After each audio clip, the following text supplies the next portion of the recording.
Hi, Stuart. Hi. What is resilience to you?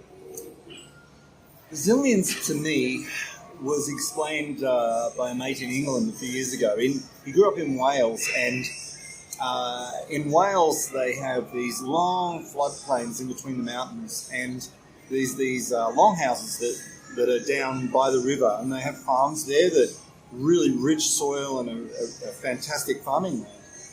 But when they have the floods, these houses go underwater, and in England, these same houses, what they do is they build dikes around them so that when the floods come up, the house stays dry.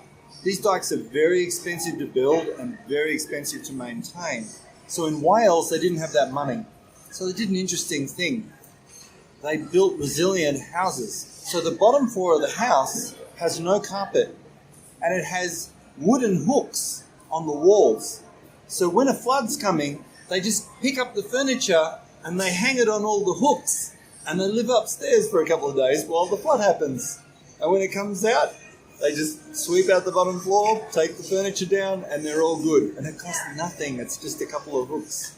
It's so resilient because the flood can't touch them, and they didn't have to spend all that money to prepare. So sometimes we feel like we have to be really strong, but really we just need to be sort of flexible and to bend with what's happening. Right. So was that a difficult moment for you, and how did you manage to overcome it? Yeah, there was. A couple of years ago, I worked for a company that I invested my life and soul into and helped build it from a little $6 million company into a $100 million multinational. And lots of after-hours work, lots of international support and travel. And they decided to let me go. They wanted to move on, replace me with a couple of younger guys. They were looking at moving on to a different piece of software, and they felt it was time for me to go. I was cool with that. It was time for me to go on. I actually wanted to experiment with some consulting work, and it was a good chance to do that. But they had a corporate culture where they told everyone that they looked after good people. And I was renowned, because I had such a service mentality, I was renowned in the company as being a good person. And I had a lot of people as fans in the company. So for them to say that they were going to let me go was, it didn't match the spoken values of the company. So they spread rumors that I had been making mistakes and doing bad things in the company, so that when I left, they would be okay, they'd have their values okay. And that personally really hurt because of the amount of investment. I spent time working instead of spending time with my family. And it was a really tough time. It was a brand new manager that had been brought in that got rid of me.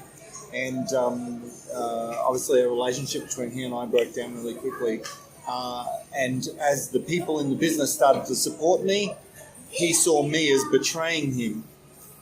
So it was a 3 month period, and it was one of the toughest periods of my life.